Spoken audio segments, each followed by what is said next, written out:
This episode of Brains on Games is about casting spells and growing mushrooms.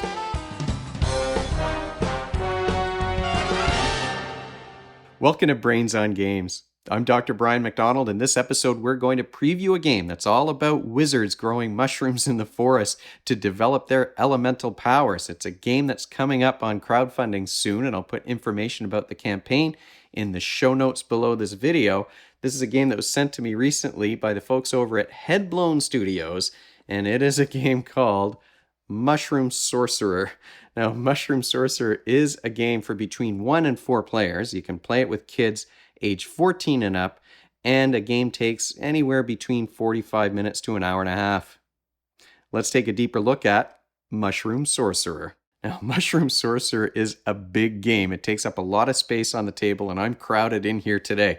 I've set up this board for a 4-player game, and you can see that the components, even for this prototype, are pretty well made. You've got this crazy 3D map down here, and there are wooden tokens that are screen printed. Now, of course, this is a preview, so things might change by the time the game comes out. But Mushroom Sorcerer is a game that's about medium in terms of its complexity. It's all about area control, I would say, in this game. And you win the game by either earning 30 influence or by controlling a certain number of towers if you decide you're going to sort of withdraw from the influence race. So there are 2 different ways to win, 2 different victory tracks. The components here, even for the prototype, are pretty amazing. You've got screen printed wooden tokens, and you've got this randomized 3D kind of a map, and it's held together by these 4 puzzle pieces that fit inside the box, but that keeps everything organized down here. The map is randomized, so you've got a certain layout depending on the number of players. There are fewer accessible tiles if you're playing with 2 players or 3 players. I've set this up as if we're playing a 4-player game, and they've got a couple of different options for how you place these shrines and these little taller towers over here. Now, the shrines are really important, and you're going to be fighting for control of these shrines because you will get an influence point or a victory point at the end of every round of the game if you are in control of one of those. And like I said earlier, you are trying to be the first to 30 victory points, 30 influence points, or like I said before, if you're on this other alternate victory track, you're trying to control a certain number of towers. But either way, your tokens are going to get closer to the victory point marker each round that you control one of these shrines. Up at the top here, you've got rows that are tracking your influence over the different elements. You've got your turn tracker over here, and it's got a neat little, I do like this turn tracker. It's a little wooden piece that has a stopwatch on it, just to remind you of what it's for. Turn order is based on the amount of influence. So the player with the lowest influence is going to go first in the game. And here are your victory point trackers down at the bottom. Over here in the corner, you've got some spells. I don't know if you'll be able to see those, but the players are going to be studying spells that they can cast later on in the game to give them some advantage. And you're also going to have some potions. That's what this space is for over here. So after the first round of the game, players will be able to add potions to this board, and that's going to give them a certain ability for the next round. Now, every player is going to have unique potions. They have the character's name here at the bottom. This says Eddie, if you can't read it. And so there are some unique powers, unique abilities that take place after the first round of the game. We really are talking about a game that is at the medium level in terms of its complexity, but I'll admit to you, I was a little intimidated when I opened up the rule book, and there's a great big thick rule book that's quite long, that explains everything that you can do in the game, and then the players have this summary, but it's this giant double-sided summary of the things that you can do. So it is pretty complicated. It's not one of those games where it says 14 and up on the box, but you can play it with 10-year-olds. I do think that it's more going to work better with those older kids that can sort of grasp the complexity of the game. I mean, there were a few things even in the rules that I wasn't sure I was playing things correctly as I went through it, because there are a couple of terms that weren't totally clear for me, but we'll talk about that when we get to the final thoughts. Each player is going to be tracking information on a player board like this. I'll just hold it up. That's where you keep tokens that will allow you to keep track of how much mana you have or how much water you have to grow those mushrooms. Eventually, you're going to get some combat dice or war dice that you'll be able to just keep on your board over here. And if you've got servants that you don't have space for, they go in your reserve board as well. And what you're doing in this game, every turn, every round, it represents a day. So you'll start at twilight. At night is when you grow those mushrooms, and then daylight comes around. So what you're going to do is you'll get 3 actions in a round, and each player takes 1 action, and then it goes around the circle. Now, there are some side actions that are sort of like free actions where you might cast a spell or move one of your towers that you'll build. I'll show you those towers in a moment. You move one of those towers from one area to another on the board.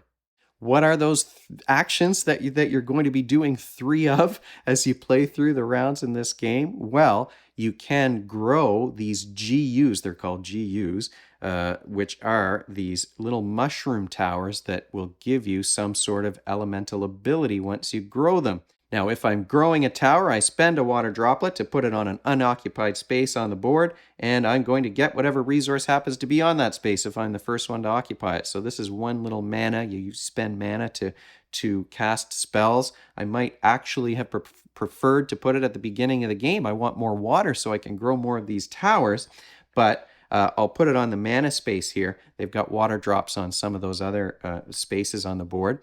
Maybe if I had 2 more drops, I could spend it to put another one on top of this first tower that I grew. So your towers are going to stack up and they fit inside one another. So you're building this little, it's a bit of a dexterity game once you start putting the servants on top of this. But you're slowly growing these towers. Now, the taller the towers are, the more influence that you're going to get on the elemental tracks here, and the more servants you can place on the top. Now, the servants are going to allow you to wage war, and we'll talk about that action, or they're going to protect your tower if somebody else tries to attack you. So I've stacked up these 2 towers. I've got a stone on the bottom and a flame on the top. I've got my little house on top of that to show that I'm the one who's in control of this particular tower. I put them both on the same spot. That's why I spent 3. So you're going to spend a water droplet for each level of height, but you get better bonuses the higher up your tower is built. So I've put these both on the same space. That means I've got the level 1 stone tower on the bottom. I'll move my influence up 1. I've got the level 2 flame tower on top of that. This means that I'm going to get a flame servant. So as I get higher and higher, you're getting better bonuses each time you add that type of element to your tower on the board. Once you've built a few towers and some of your counters are more advanced, you might decide you want to summon the elements. There are bonuses up here at the top of the board that you get depending on where your counter is on the board. So if I have this much influence over here, what would happen if I decided to summon that flame element is that I'm going to earn 3 of those flame servants, plus I get 1 extra influence or victory point that's going to move me along that track. You can grow those GUs, you can summon those elements, you can also learn spells. So you've got these stacks of spells here on the side of the board, and if you decide to spend an action learning spells, you get to take 2 of them off the stack, and then you put it on your player board like so. You've got space for 6 spells on the board, and some of the spells are single use. So these ones up at the top that have this little star in the corner, and they've got a star on the back, these are spells that you can only use once, and then you flip them over upside down on the board.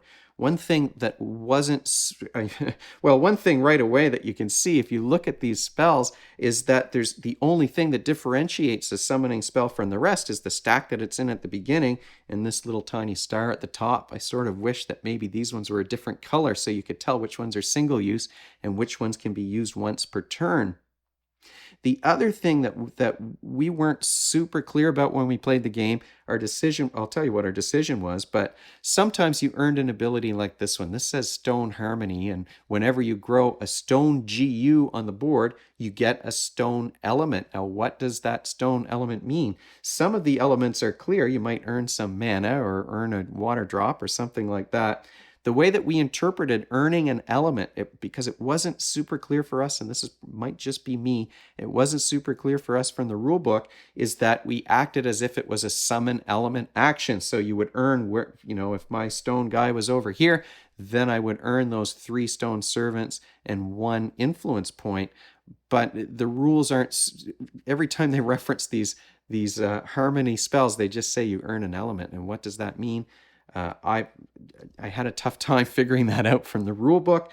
Like I said, that might just be me. Your mileage may vary. You could be better at understanding these game rules than I am. The final action that will become very important later on in the game is one where you can wage war. You can attack another player's tower, and that's going to earn you some water droplets potentially and cause a player's tower level to go down. That becomes really, really important if you've got somebody who's on this moon track, because the whole point of this track is that you're going to be victorious if you control a certain number of towers that have one of these little moon GUs somewhere in them. So as you become more powerful, at first you need to control 4, but eventually 3. And if you manage to get all the way up to the top, you only need to control 2 of these towers. So the other players are really going to be attacking you and trying to whittle down your defenses to prevent you from winning the game in that way. And the way that you attack is that you just need to have 2 adjacent towers, and then you declare that attack. You might have some extra spell or something that will allow you to have a more powerful attack, but each of the stone servants on the top of these towers, these little brown guys with the shields, they have 2 shields. The flame servants have 1 arrow and 1 shield, and what you're trying to do is exceed the number of shields. If you're the attacker, you want to exceed the number of shields, and then you'll start to take servants off the board, and eventually those GUs will come off as well. When you're attacking, you get 1 extra arrow. So now I've got 1 stone servant. I'm attacking myself just because those are the towers that I have. I've got 1 stone servant and 1 flame servant. So that gives me 3 shields and 1 arrow. I get 1 extra arrow for attacking. So I've got 2 arrows and 3 shields. This person only has 1 shield and 1 arrow. Hopefully I'll have some dice that I can roll. Eventually, as you earn more influence, you're going to get some of these war dice, which have 3 faces with shields on them and 3 faces with arrows. So each player is going to roll the dice, and you see who has the most arrows and the most shields, and you start taking servants off, and maybe eventually even taking GUs off the board in order to take control of that space. Once everybody's done their 3 actions, then the little token moves on here, and it's daylight and the elements bloom, and you get whatever bonuses for each space you have on this track. And we found ourselves collecting all of these servants, and we had so many resources towards the end of the game once everything was piled up. You eventually then get to refill your water, and that's based on the number of flasks that you have on the board. There's so many things to keep track of in this game. The player boards do make it easier. It's a little bit hard to explain in a short video, and like I said, when I opened up the box and saw how big the rule book was and how big the cheat sheet was, I was a little intimidated by it. But then you get to play some of those potions, like I said. And so the potions give each player these individual powers. Once per turn, you can spend a mana and cast someone else's spell, or a spell that's on the spell stacks over here. So that's a thief ability that the little pig has. Now, I say the little pig because each of the player boards have different little animals. We've got a rabbit and a cat and a pig and a bear. So you can see Honest Ed was the pig, and I was playing against the pig when we played the game. Now, I think I mentioned in the game, the first game that we played when we were still figuring all of this out, we were building up all of these towers, but I could see that my opponent had a lot of potions that would allow him to increase his attack value. And so I was very focused on defense. I really built up my influence on the stone track so that I could get a bunch of these stone servants. And at the end of every day, I was getting, 3 more of them. So I had so many, I didn't have space for them on the board because my towers weren't tall enough to place them all. But once I had a very tall tower with 4 of those stone servants on it, that before I rolled a single die, I had 8 shields, and he just could not break through my defense. What he should have done that he didn't is move his influence counter from the board over here, because I was pulling way ahead and he had no way really to stop me. He should have moved his influence counter over and tried to do the moon influence track. Now, the reason for that is that I was so focused on defense, I couldn't have attacked his tower. So if he's controlling enough towers that have these little moon GUs on them, he could have won the game instead of me. And I sort of ran away with it because he didn't think to move things over to that alternate victory path. And I do think that's an interesting part of the game. If a player's falling behind, they can follow this other path and still win the game. That is a question, though, that I have for you. Now that we've talked a little bit about this game, I really focused on defense because I could see what abilities my opponent has. But frankly, I almost always focus on defense. I think the first time I had resources stolen from me when I was playing Scythe, I was like, oh, I don't like that very much. So I really wanted to make sure that I never lost any resources again. So I really built up defensive in any game that I play. Almost I play with a defensive strategy before I attack. And that's my question for you. Do you take is the best defense a good offense? Do you focus more on attack in these kinds of area control games, or are you more concerned about protecting what you've already gained and defending yourself against the other players? Let's talk about the skills that are practiced by playing this kind of area control game like Mushroom Sorcerer. Well, right away, you've got this big grid with a lot of things to keep track of, but this board is one where you are doing some spatial problem solving, some spatial reasoning. You're trying to figure out how high do I need to pile these towers? Where should I put them in order to earn the influence that I want? How am I going to win this game? But it's a game especially that focuses on those executive functioning skills, the skills and behavior you need to work towards a goal. And you have to be really good at monitoring your progress and your performance in order to decide, am I going to keep plugging away on the influence track, or am I going to move over to the moon track where I might be able to win the game if I can't catch up otherwise? So there's a lot of thinking ahead. There's some planning there too. But I like the self-monitoring element where you're really keeping track of, like, do I have a chance of winning this game, or should I move over and try to win it in a completely different way with a totally new strategy? Final thoughts about Mushroom Sorcerer. Well, this is a game that even in the prototype, it has great components. I really do like these little screen printed meeples and the tokens that you're using, the wooden tokens in the game. I think it's got this great table presence with the 3D board where you're piling these things up. And of course, I like dexterity games, so I didn't mind putting a whole bunch of little servants on the top in that little tray on the top of those big towers.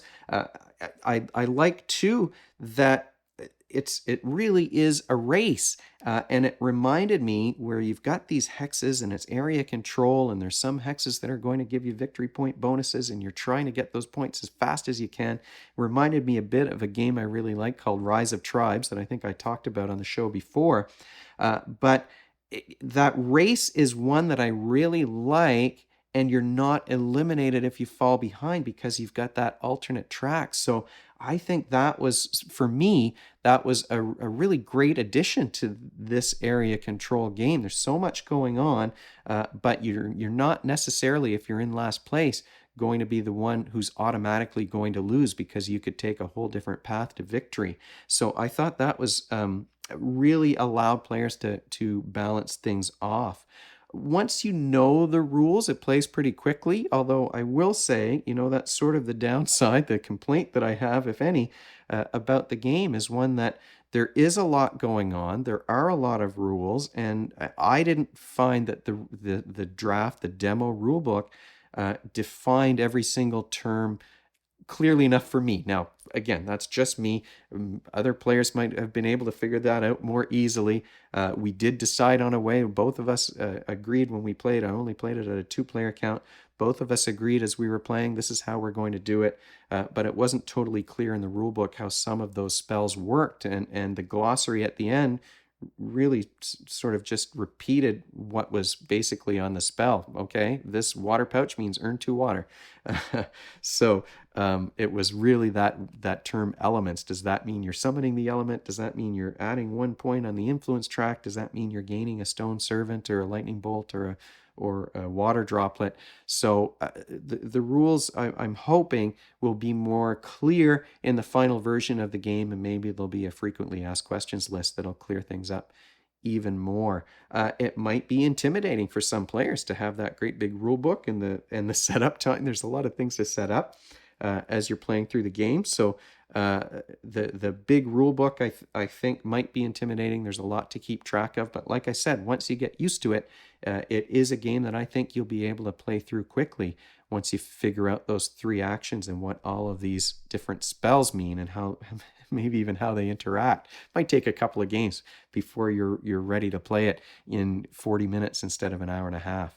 Overall, I would say that Mushroom Sorcerer is a game that's really a fun race to victory, and with those 2 different victory paths that branch out, I think that's a great option so that the player who's falling behind isn't necessarily going to automatically lose. So I have to thank the folks over at Headblown Studios for sending this game my way. Like I said earlier, I'll put information about the crowdfunding campaign in the show notes below the video. If you have any questions, if you want to answer my questions, if you have any comments or suggestions, you can leave them in the comments section below, or you can email me at brian@brainsongames.ca. Brainsongames.ca is the website. That's where future episodes will go, and the previous ones are up there already. Brains on Games is the Twitter handle and the Facebook page and the Instagram feed, so we're all over the place. And if you enjoyed this video and you want to be notified of future ones, you can head on over to YouTube and click that subscribe button. Thanks for joining me, and hopefully I'll see you next time.